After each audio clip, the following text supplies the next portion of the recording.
오늘 성경 말씀은 로마서 5장 1절로 8절 말씀입니다. 그러므로 우리가 믿음으로 의롭다 하심을 받았으니 우리 주 예수 그리스도로 말미암아 하나님과 화평을 누리자.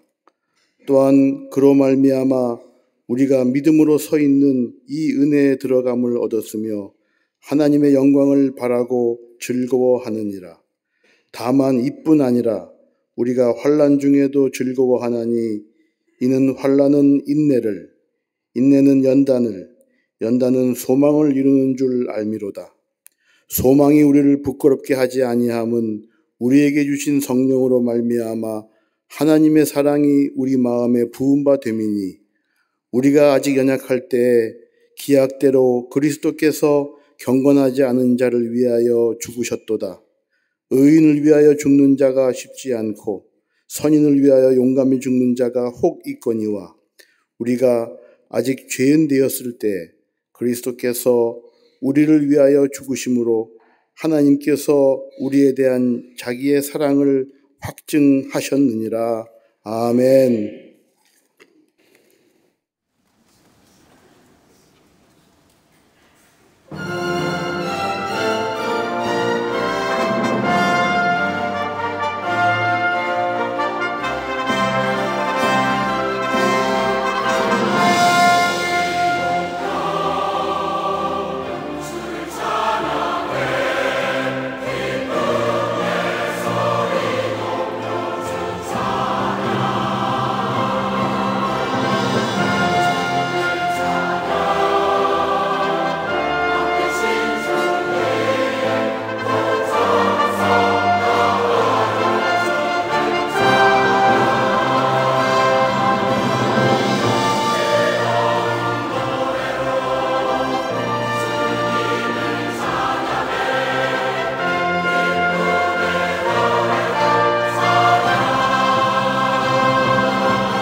갈릴리 성가대와 오케스트라의 귀한 찬양에 감사합니다. 고맙습니다. 여러분 즐거우신가요? 선뜻 생뚱맞은 질문에 대답을 못 하시는 것 같은데 즐겁게 사시냐는 말입니까? 예. 사람들을 평가할 때 많은 것들을 가지고 평가하지만 인간의 참된 평가의 기준은 다름이 아니라 그가 지향하고 있는 즐거움이 무엇이냐에 따라 평가될 수 있을 겁니다. 짜릿짜릿한 순간적인 쾌락의 즐거움을 가지고 사는 삶, 충족된 소유욕의 기쁨을 즐기고 사는 삶, 아니면 한순간의 쾌락을 즐기고 사는 삶, 그 삶은 아마도 별로 다른 사람에게 인정받지 못할 삶의 모습이라고 알고 있습니다. 목적이 될 수 없는 것을 목적으로 삼았을 때에는 거기에는 실망과 절망이 찾아오게 됩니다. 더 나아가 기뻐할 만한 가치 없는 것을 두고 기뻐하며 사는 사람, 아마 그 인생처럼 헛된 인생은 없을 겁니다. 또한 과거의 가치를 두고 그것으로 인하여 기뻐하며 살아가는 사람, 아마 소망이 없는 사람일 겁니다. 특별히 과거의 가치를 두고 사는 사람의 현재는 그 시간은 피곤과 실망, 아마도 허무로 끝나기 때문입니다. 여러분, 삶의 즐거움이 있어야 됩니다. 삶의 기쁨이 있어야 되며, 그럴 때의 삶의 의욕도 생기고 힘있고 보람 있는 인생으로 살아가게 됩니다. 그렇다고 한다면 우리의 인생에 즐거움이 있어야 할 터인데, 바른 즐거움이 무엇일까요? 미래를 즐기고 미래지향적인 의미를 즐기는 인생, 아마 이 즐거움이 바른 즐거움일 텐데, 이 즐거움이 어떤 즐거움일까요? 우리의 삶 가만히 뒤돌아보면 한 시간이 지나면 후회할 일들을 하고 삶을 사는 것을 보게 됩니다. 하룻밤을 지나고 나면 뉘우쳐야 일들을 거듭해서 반복하며 살아가는 삶의 모습 보게 됩니다. 제가 어렸을 때 기억나는 일이 하나 있습니다. 저희 아버님이 대전에서 공군 군목으로 계실 때에 저희 집이 살았던 집이 일자로 되어 있는 집인데, 그 일자로 되어 있는 집을 이렇게 나누어서 여러 가정이 함께 다닥다닥 붙어 삽니다. 물론 화장실도 공동 화장실이죠. 그런데 이게 다닥다닥 붙어 사니까 옆집에 무슨 일이 일어난지를 다 압니다. 심지어 밤에 속닥이는 소리까지 들립니다. 그리고 옆집에 저녁에 무엇을 먹느냐 냄새로 다 알 정도입니다. 근데 어렸을 때 제 기억으로는 옆집에 사는 한 아저씨가 계셨는데, 낮에는 참 단정하고 얼마나 친절한 아저씨인지 모릅니다. 근데 문제는 술만 마시면 그 집에 난리가 납니다. 술을 한 잔 권하게 마시고 집에 들어올 때면 소리부터가 다릅니다. 고래고래 소리를 지릅니다. 집에 들어와서는 보이는 대로 다 때려 부숩니다. 그러면 그 집에 부인 되는 분과 자녀들은 밖에 나와서 어드러를 떱니다. 한참이나 소리를 지르고 부수는 소리가 나고 얼마가 지나고 조용해지면 그 아저씨는 자는 겁니다. 근데 문제는 술을 깬 다음 날입니다. 다음 날에는 여김없이 점잖고 상냥한 아저씨로 돌아옵니다. 그리고 술 깬 후에 하늘이 무엇이냐? 어젯밤에 부셨던 문이며 어지럽게 널려져 있는 집안의 소품들을 정리하는 일입니다. 찢어버린 문창호지를 다시 풀을 일구어 바르며 가재돌구를 정리하는 일. 어린 나이에도 그 모습을 보면서 왜 저렇게 때려부시고 아침에 저렇게 다시 할까? 알 수가 없었습니다. 한 번도 아니고 술만 마시면 겁니다. 지금만 생각하니 참 어리석은 사람입니다. 여러분이 얼마나 지혜롭게 삽니까? 몇 년이 지나면 부끄러움과 후회로 끝날 일을 우리는 즐거움으로 라고 말하며 사는 것은 아닌지요. 적어도 즐거움이라고 말할 수 있는 것이라면 미래를 지향하는 기쁨, 영원히 기뻐할 수 있는 기쁨, 현재에서 영원으로 연결될 수 있는 그런 기쁨만이 참된 기쁨이요 즐거움이라 말할 수 있을 겁니다. 이러한 즐거움에는 가치가 있지요. 영원한 미래를 지향하는 것이 지금의 즐거움으로 사는 인생, 이것이 바른 인생이요 이러한 인생을 사는 사람들이 바로 그리스도인이라 할 것입니다. 여러분, 즐거움이란 단어는 헬라어로 카우코메타라고 말하는데, 이 단어는 본 말씀에 2번이나 연속하여 나옵니다. 이 단어는 보통의 즐거움보다 더 높은 차원의 즐거움, 다른 번역본을 보면 사랑이라고 번역되어 있습니다. 너무나 기뻐서 참을 수가 없어서 기쁨에 떠들고 찬송하며 소문내고 자랑하는 기쁨이라 정의할 수 있을 겁니다. 성경 말씀 읽다 보니 즐거워하다란 말이 신약성서에 150번 이상 나오는데 여기에 형용사까지 합하면 200번이나 넘게 즐거워하라, 즐거워하다라고 말씀하고 있음을 읽을 수가 있습니다. 여러분, 그리스도의 삶이란 어떤 걸까요? 그리스도의 삶은 즐기는 사람입니다. 믿음이라는 것을 통하여 자유와 더불어 즐거움을 향유하는 사람이 바로 그리스도인의 삶이라 말할 수 있을 겁니다. 예수를 잘 믿는다는 게 뭘까요? 즐거워하는 겁니다. 즐거워해야 할 일을 즐거워하는 겁니다. 그리고 시간이 지날수록 더욱 즐거움이 더해지는 것을 말합니다. 세월이 지날수록 더욱 보람차고 생각할수록 잘했다 싶었던 일들이 우리 가운데 많이 있어지는 것, 그러기에 더욱더 더 큰 기쁨으로 살아가는 삶이 바로 예수 잘 믿는 겁니다. 구원받은 은혜 안에서 살아가니 은혜 안에서 생각할 때마다 기쁘고 즐겁습니다. 산을 보나 들을 보나 기쁨으로 충만합니다.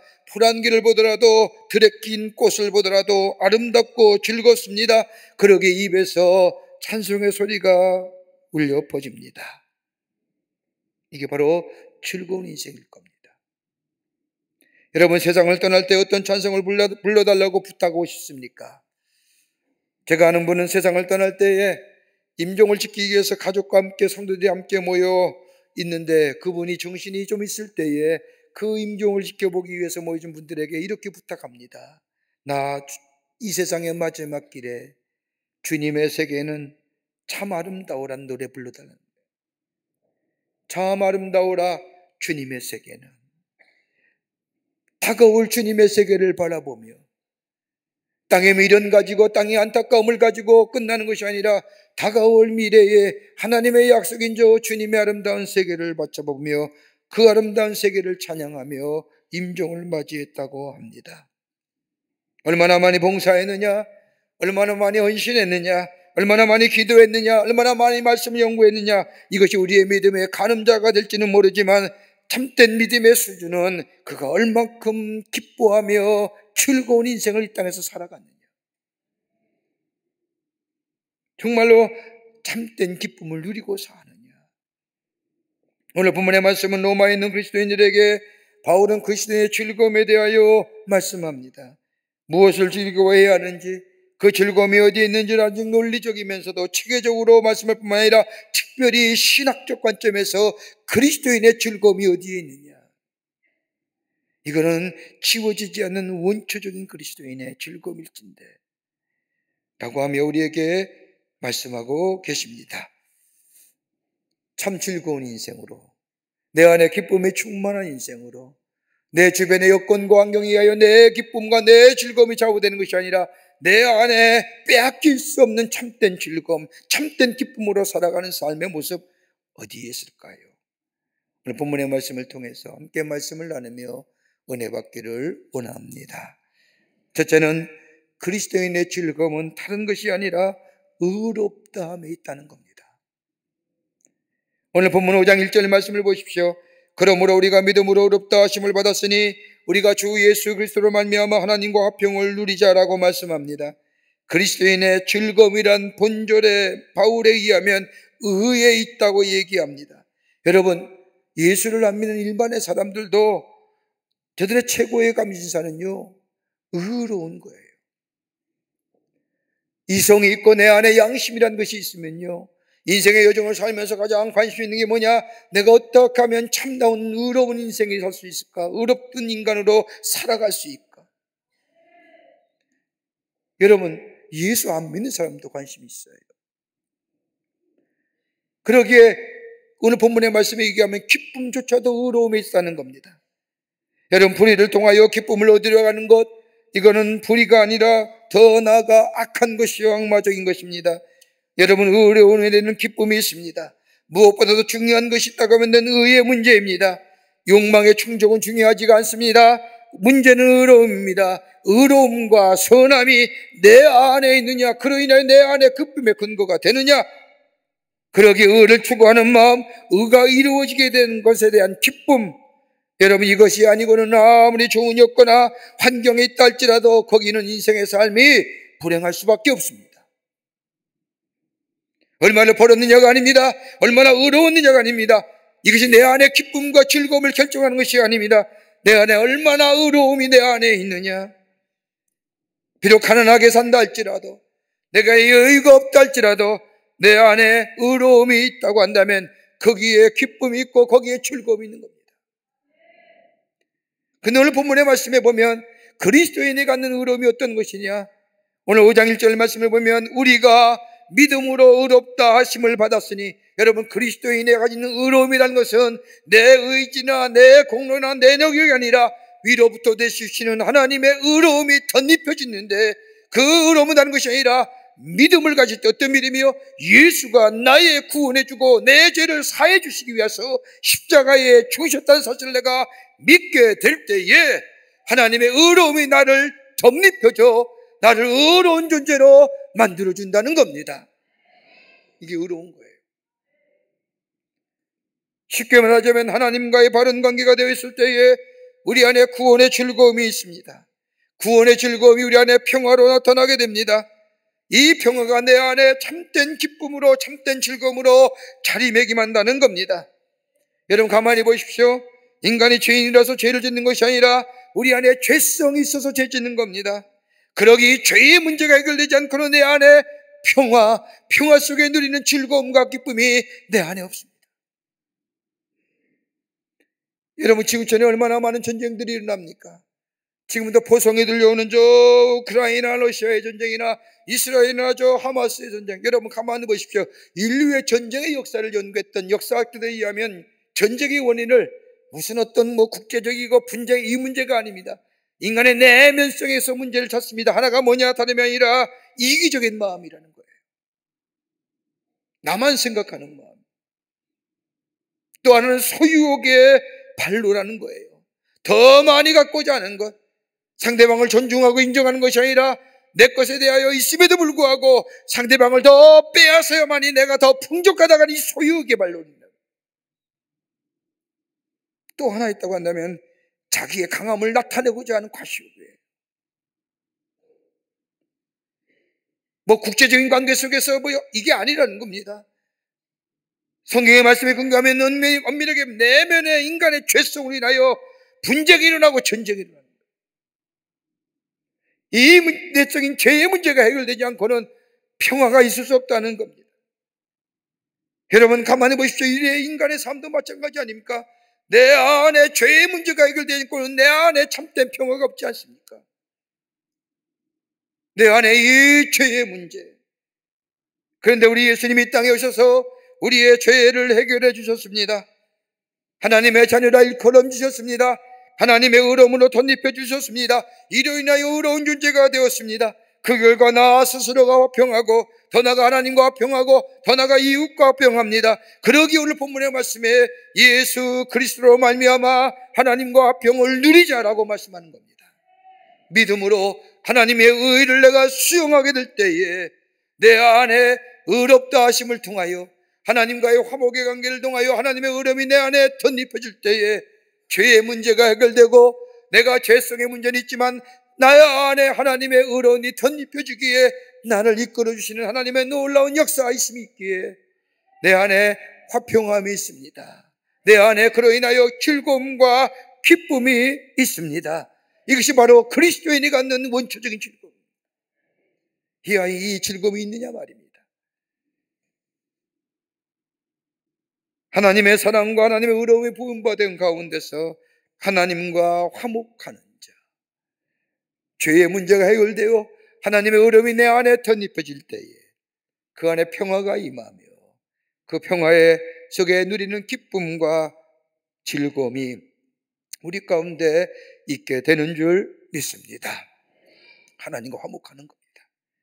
하나님의 말씀을 가까이 하는 겁니다.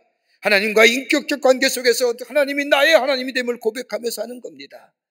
하나님이 나의 인도자가 되심을 매일매일 고백하며 그리고 경험하며 느끼며 사는 그 삶 속에 참된 즐거움의 역사가 있게 됩니다. 두 번째는 은혜에 들어감으로 우리 안에 즐거움이 있습니다. 오늘 본문 로마서 5장 2절 말씀을 보면 또한 그로 말미암아 우리가 믿음으로 서 있는 이 은혜에 들어감을 얻었으며 하나님의 영광을 바라고 즐거워하느니라. 여러분, 로마서 말씀의 전체에 흐르는 주제는 율법으로부터의 구원입니다. 여러분, 율법의 질서 속에는 가만 보십시오. 기쁨이 있을까요? 율법을 추구하는 삶에는 기쁨이 없어요. 율법적인 것에는 심판과 판단만 있기에 즐거움이 사라집니다. 여러분, 법이란 성격이 어떤 걸까요? 차가웁지 않습니까? 여러분, 차가운 것의 반대는 따뜻함인데, 여러분, 따뜻한 게 어떤 걸까요? 은혜 아닐까요? 은혜가 우리 안에 있을 때에 격려가 됩니다. 은혜가 우리 안에 있을 때 위로함이 됩니다. 더불어 감사와 감격이 넘쳐나는 삶이 됩니다. 율법이 다분히 판단과 더불어 정죄함이라고 한다면, 그래서 우리를 굳어지게 하는 것이라고 한다면, 은혜는 우리로 하여금 위로함이 있고 감사함이 있고 격려가 있고, 그러기에 우리 안에 새로운 생명의 역사를 일으킨 것이 바로 은혜의 역사입니다. 그런데 이 죄와 사망의 법, 율법으로부터 해방될 수 있는 것이 뭘까요? 다름 아닌 은혜입니다. 그러기에 오늘 본문의 말씀에 보면 우리가 믿음으로 인하여 이 은혜에 들어감을 얻었으며, 예수 그리스도를 믿는 믿음 안에서 하나님과의 관계가 화목의 관계가 될 때에 우리에게 거주신 하나님의 은혜가 우리 가운데 있기에 이 믿음 안에서 은혜의 자리에 들어간다는 겁니다. 은혜가 안에 들어갈 때에 우리의 삶이 은혜 중심의 삶으로 변화됩니다. 은혜 안에 들어갈 때에 우리의 역사관이 은혜 중심의 역사관으로 달라집니다. 그러기에 은혜 안에 사는 사람에는 감사와 감격과 위로와 격려와 기쁨이 있습니다. 내가 나를 봐도 은혜입니다. 왜 아멘 안 하세요? 날 보면 은혜 아닙니까? 아무리 봐도 내가 봐도 나를 보면 은혜입니다. 하나님의 은혜가 아니고는 내가 이렇게 변할 수가 없지요. 은혜가 있기에 내 삶이 변화됐지요. 조금 나아졌잖아요. 여러분, 하나님의 은혜가 아니었다면 우리가 이 자리에 와서 하나님을 향하여 찬송하며 예배할 수 있을까요? 아마 딴 데 갔을 겁니다. 내가 조금씩 바뀌어 변화되는 것, 하나님이 나의 하나님 되심을 고백하며 하나님과 동행하며, 때로는 잊어버릴 때도 있지만 그러나 문득 하나님이 내 안에 계심을 내가 생각하며 하나님께 찾고 하나님을 찾는 우리의 인생. 여러분, 내가 나를 보아도 은혜입니다. 하나님을 보아도 은혜요, 이웃을 보아도 은혜요, 내 아내와 내 남편을 보아도 은혜요, 자녀를 보아도 은혜요. 은혜 아닌 것이 없습니다. 그러기에 은혜 안에 사는 삶에는 기쁨이 있고 즐거움이 있습니다. 이 은혜의 자리에 들어오게 된 것은 내 공로가, 내 의가, 내 선함이 아닙니다. 전적인 하나님의 은혜입니다. 그런데 이 은혜 안에 사는 삶에 또 하나의 귀한 것이 있습니다. 오늘 5장 2절 후반부의 말씀을 보면 하나님의 영광을 바라보고 즐거워한다고 말씀합니다. 하나님의 영광을 바라보고 즐거워하는 인생이 된다는 겁니다. 다른 말로 말하면 은혜 안에 거하는 삶은 하나님을 바라보며 하나님 안에서 다가올 영광이 보여진다는 겁니다. 땅의 것들을 바라보면 절망과 어두움이지만 하나님의 은혜로 의롭다함을 얻는 삶, 은혜로 바라보고 은혜로 생각하는 삶, 비록 지금의 땅의 삶의 모습은 힘이 들고 어렵지만 다가올 하나님의 영광을 생각해 보니 즐거움이 있다는 겁니다. 다가올 영광. 바울이 고백한 것처럼 디모데후서 4장 7절과 8절의 말씀처럼 내가 선한 싸움을 싸우고 나의 달려갈 길을 마치고 믿음으로 지켰으니 이제 우리는 나를 위하여 의의 면류관이 예비되어 있으므로 내가 이 땅의 삶에 선한 싸움을 싸우고 나의 달려갈 길 최선을 다하여 달려가며 하나님과의 나와의 믿음의 관계를 지킨 자, 그런 자는 다름이 아니라 나를 위하여 의의 면류관이 예비되어 있는데, 오늘 본문의 말씀을 따라 이야기한다면 하나님의 영광이 내게 예비되어 있음을 내가 바라본다는 겁니다. 여러분, 이것처럼 소망의 말씀이 어디일까요?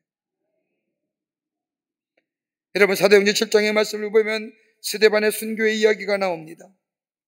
유대 사람들의 돌에 맞아 죽어가는 순간에도 하늘이 열리고 예수님께서 하나님 보좌 우편에 서신 환상을 이 스데반이 봅니다. 순교하는 당하는 순간에도 하늘을 우러보며 예수님을 바라보았다는 겁니다. 여러분 어땠을까요? 아마도 예수님과 스데반의 눈이 마주치지는 않았을까요? 그 눈빛, 예수님의 위로의 눈빛과 더불어 하나님 나라의 영광스러운 세계를 이 스데반은 바라보고 있지 않았을까요? 그러기에 돌에 맞아 죽어가는 그 고통스러운 순간에도 천사의 얼굴을 알 수 있었고 기뻐할 수 있었던 것은 다름이 아니라 다가올 영광, 죽음 위에 있어준 하나님의 영광을 바라보기에 그 고통스러운 순간에도 천사의 얼굴을 알 수 있었던 겁니다. 다가올 즐거움에, 다가올 기쁨에. 그러기에 오늘 그 즐거움과 그 기쁨이 하나님의 영광을 바라보고 즐거워한다는 그 은혜가 오늘 5장 3절과 4절에 이 땅에 살면서 사는 삶의 모습이 어떠한 것을 얘기합니다. 우리가 환난 중에도 즐거워하나니, 환난은 인내를, 인내는 연단을, 연단은 소망을 이루는 줄 알미로라. 다가올 하나님의 영광을 바라보니 환난 중에도 즐거워할 수 있다는 겁니다. 여러분, 미래에 다가올 지식이 있어지면 현재에 대한 지식이 생기게 됩니다. 순간의 찰나나 순간의 한 부분을 바라보는 것이 아니라 전체를 보게 한다는 겁니다. 그러기에 환난을 당해도 즐거워하는 이유는 뭐예요? 환난의 끝을 알기 때문입니다. 이건 저주가 아니란 사실을 알기 때문입니다. 그러기에 환난을 당할 때 넘어지거나 좌절하는 것이 아니라 그 다음에 나오는 말씀처럼 인내하는 겁니다. 인내라는 말은 휴포모네라고 하는데 이 단어의 뜻은 단순히 참는 것이 아니라 억지로 버티고 견디는 것이 아닙니다. 믿음으로 순종하는 인내를 말합니다. 하나님이 내게 약속하신 저 하나님의 영광을 바라보며 지금의 이 어려운 문제를 맞이해요 주의 말씀을 따라 순종하며 견디어내는 겁니다. 이거 적극적인 인내예요. 도피할 수도 있습니다. 회피할 수도 있습니다. 도망갈 수 있습니다. 그런데 도망가지 않습니다. 왜요? 결과를 알기 때문입니다. 저 앞에 상급이 있음을 알기 때문에. 그러게 인내하는 겁니다. 인내할 때 오늘 바울은 또 하나의 귀한 것들이 우리 가운데 있게 됩니다. 연단을 이룬다고 말씀합니다. 연단의 단어는 토키메라고 하는 단어인데 단단해지게 한다는 겁니다. 여러분, 이 단어는 쇠붙이에 쓰이는 말씀입니다. 여러분, 쇠가 단단해지기 위해서 어떻게 합니까? 불 속에 쇠를 뻘겋게 달구어서 꺼내고 쇠망치로 막 두드립니다. 작게도 하고 크기도 하고 넓히기도 하고 그러면서 쇠는 단단해집니다. 이걸 가리켜 연단이라. 여러분 가만 보십시오. 어려움과 힘든 일 많이 당한 사람들이 가지고 있는 특징이 뭘까요? 내공이 있다고 얘기합니다. 여러분, 제가 오래전에 제철소를 한번 방문한 적이 있는데 제철 공장에 가보니까 여러분 시뻘겋게 달고 있는 쇠붙이를 꺼내다가 엄청난 큰 무게의 큰 쇠망치가 공중에서 떨어지며 여러 번 때리는 겁니다. 올랐다 내려갔다 하며 내려치는데 그 소리가 얼마나 일어나는지. 그래서 물었습니다. 왜 저렇게 때립니까? 그랬더니 안내하는 분이 얘기합니다. 쇠를 자꾸 때리면 쇠 안에 있는 분자가 가까이 결합된다는 겁니다. 처음에 쇠 속에는 여러 가지 분자가 있는데 이 분자들의 간격이 넓어지다가 불 속에 담구어서 뻘겋게 된 위에 내리치면 내릴수록 분자의 간격이 점점 가까워진다는 겁니다. 가까워지면 가까워질수록 좁히면 좁힐수록 쇠는 강해진다는 겁니다. 그러게 많이 맞은 쇠가 강한다. 그 쇠 가지고 어디에 써요? 다른 쇠를 깎는 데나 자르는 데 쓴다는 겁니다. 여러분, 우리 인생도 그렇지 않습니까? 고난이 많을수록 내공이 있지 않습니까? 여러분, 맞으면 맞을수록 강하지 않습니까? 여러분, 인생에 있어서 고난을 좋아할 사람이 없습니까? 어디 있겠습니까마는 환난이 많을수록 인생에 깊이가 있습니다. 무게가 있습니다. 가치 있는 인생이 됩니다. 그러기에 오늘 본문의 말씀에 환난은 인내는 연단을, 근데 그 연단을 어디 가운데 견뎌요? 소망을 이루는 줄 알미니라. 소망이 어디 물 거예요? 하나님의 영광이 우리 가운데, 하나님의 영광을 바라본다는, 하나님의 영광이 우리 가운데 임한다는 거예요. 이렇게 본다면 소망이란 단어는 어떻게 보면 편안한 데서 이루어지는 것이 아니라는 겁니다. 여러분, 편안한 가운데 이루어진 소망은 세속적이며 현재적이며 좀 심한 표현한다면 너절합니다. 그러나 환난 가운데 있어지는 이 소망은 고상합니다. 순수한 소망이요, 신령한 소망이요, 먼 미래적 소망이요, 영원한 소망을 이루어낸다는 겁니다. 그런데 이 소망은 그냥 소망이 아니라 오늘 본문의 말씀이면 이룬다는 겁니다. 반드시 이루어진다는 겁니다. 이 사실을 내가 깨닫고 믿게 되면 우리는 환난 중에도 즐거워하는 인생, 기뻐할 수 있는 인생이 된다는 겁니다. 이것이 그리스도인의 원초적인 즐거움입니다. 이것이 예수 믿는 사람이고, 이것이 하나님의 사람이고, 즐거움 속에 사는 복된 인생입니다. 환난을 통해서 즐거워하는 거예요. 왜요? 하나님의 영광을 바라고. 끝으로 도우시는 성령이 우리 안에 있기에 즐거워하는 겁니다. 성령의 도우심이 우리의 즐거움이 됩니다. 오늘 로마서 5장 5절의 말씀을 보면 소망이 우리를 부끄럽게 하지 아니함은 우리에게 주신 성령으로 말미암아 하나님의 사랑이 우리 마음에 부은 바 됨이니라. 여러분, 참 귀한 말씀 아닙니까? 여러분, 어느 때 우리 안에 새로운 용기와 더불어 마음의 즐거움이 있을까요? 누군가 나를 도와준 이가 있다는 것. 여러분, 이것만큼 용기와 더불어 기쁨이 있지 않습니까? 나는 혼자야, 나를 도와준 사람이 아무도 없어, 나의 아픔과 고통을 헤아려 준 자가 아무도 없어 라고 하며 사는 인생, 고독과 더불어 외로움을 느끼는 인생, 여러분, 굉장히 서러운 인생 아닐까요? 마치 광야에 내던진 사람과처럼 느낄 겁니다. 특별히 환난 가운데 있을 때에, 어려움에 있을 때에 누군가 나에 대하여 아무도 도와줄 사람이 없다는 것을 느낄 때 이것처럼 외롭고 고독감을 느끼는 인생이 어떨까요?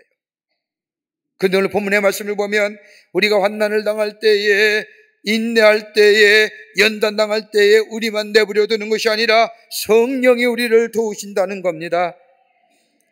성령은 우리의 다가올 미래의 소망을 더 든든하게 만들어 주신 이가 있는데 다름 아닌 성령이라는 겁니다. 오늘 여기 본문 말씀에 보면 5절 말씀에 소망이 우리를 부끄럽게 하지 아니함은 우리에게 주신 성령으로 말미암아 하나님의 사랑이 우리의 마음에 부은 바 됨이니라. 성령이 우리로 하여금 다가올 미래의 소망을 더욱더 든든하게 붙잡게 해주신다는 겁니다. 우리를 연약함을 도와주시고 우리를 깨닫게 하시고 우리에게 다가올 소망이 흐릿해질 때에 성령께서 우리의 소망을 굳건하게 해줄 뿐만 아니라 지쳐서 넘어질 때에 일으켜 세워주시고 우리에게 가는 길에 힘이 있는 걸음이 되게 해주신다는 겁니다. 그런데 무엇을 통해서요? 하나님의 사랑을 알게 하시고 깨닫게 하시고 우리 마음에 부어주시기 때문이라는 겁니다. 하나님의 사랑은 뭐예요? 그럼에도 불구하고 변하지 않는 하나님의 사랑, 헤세드, 신실하신 하나님의 사랑.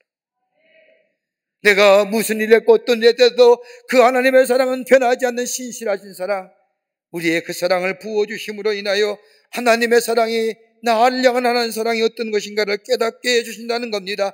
그럴 때 이것도 하나님의 사랑이고 저것도 또한 사랑이요 깨닫게 하시고 그로 인하여 다시금 일어서게 하신다는 겁니다. 그로 인하여 우리를 통하여 본래부터 부으셨던 하나님의 뜻을 우리를 통하여 이루어가게 해주신다는 겁니다. 이 즐거움이 우리 가운데 있는 겁니다. 악성이라 불리던 배트맨이 남긴 편지 가운데 말린의 동생인 칼이라고 하는 사람한테 쓴 편지가 아직까지 유서처럼 남아 있습니다. 베토벤이 쓰는 그 편지의 내용에 보면 이런 이야기가, 이런 글이 담겨져 있습니다. 아우야, 나는 귓병이 언젠가 좋아지리라는 희망을 이제는 버렸다. 나는 사람들과 사귀기를 좋아했다. 그러나 이제는 사람들을 피하고 있다라고 말을 시작합니다. 여러분, 음악가가 귀가 먹었다면 어떻겠습니까? 작곡가로서 자신이 작곡한 곡을 들을 수 없다면 얼마나 비참하겠습니까? 예, 곡은 작곡할 수 있겠죠. 내면에 절대 음정이 있으니까. 근데 그것을 작곡했을 때에 그것이 음악의 하모니를 이루어 만들어질 때에 들을 수 없다면 이것처럼 비참한 게 어디 있을까요? 그런데 베토벤의 귀가 안 들린 그때에, 안 들리고 된 후에 그 유명한 전연교향곡과 합창교향을 작곡하게 됩니다. 귀가 안 들린 상태에서 우리가 잘 아는 전원의 교향곡 합창교향을 지어낸 작곡합니다. 여러분, 경이롭지 않습니까?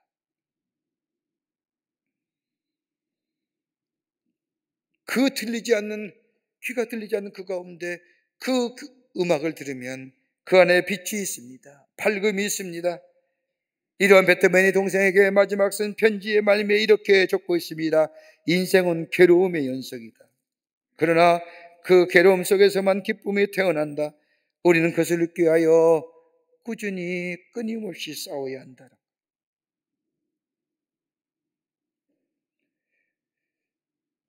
성경은 좀 더 다른 얘기 하잖아요. 그냥 투쟁의 역사가 아니라 하나님의 다가올 영광을 바라보며 환난 가운데 인내하는 겁니다. 인내는 우리에게 연단을 만들어 줍니다. 연단에는 살아있는 소망을 우리에게 허락해 줍니다. 그 소망이 뭐예요? 하나님의 영광을 바라보며 사는 겁니다. 이게 우리의 즐거움입니다. 이것이 우리의 기쁨이 됩니다.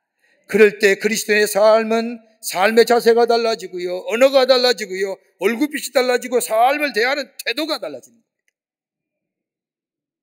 전인적인 변화의 역사가 있어지게 됩니다. 그게 뭐예요? 내 안에 있는 구원받은 즐거움을 인하여 하나님과 누리는 평화, 다가올 하늘의 소망이 있기 때문입니다. 이 믿음, 우리가 그것을 바라보며 내 인생의 여정의 삶이 좀 힘들고 어렵다 할지라도 이것 또한 하나님이 내 안에 주시는, 내 속에 하나님의 뜻을 이루어지고 한 하나님의 계획 안에 있음을 믿고, 아니 다가올 하나님의 나라의 소망을 바라보며 믿음 안에서 우리의 걸음, 힘찬 걸음으로 걸어갈 때에 복된 인생일 뿐만 아니라 내 안에 주님의 주시는 참된 즐거움의 역사가 있게 될 줄 믿습니다. 이런 믿음으로 살아가시는 여러분과 저와 되시기를 주의 이름으로 축원합니다. 하나님 감사합니다. 저희들 주께서 사랑해 주셔서 하나님의 자녀 삼으심에 감사합니다.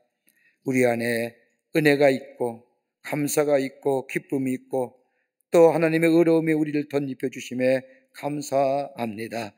이 놀라운 구원의 감격 속에 주님과 평화를 누리며 그 안에 주시는 즐거움 속에 살아가는 복된 하나님의 백성들 다 되게 하여 주시옵소서. 성령이 도우시고 인도해 주실 줄 믿으며 예수님의 이름으로 기도하옵나이다. 아멘.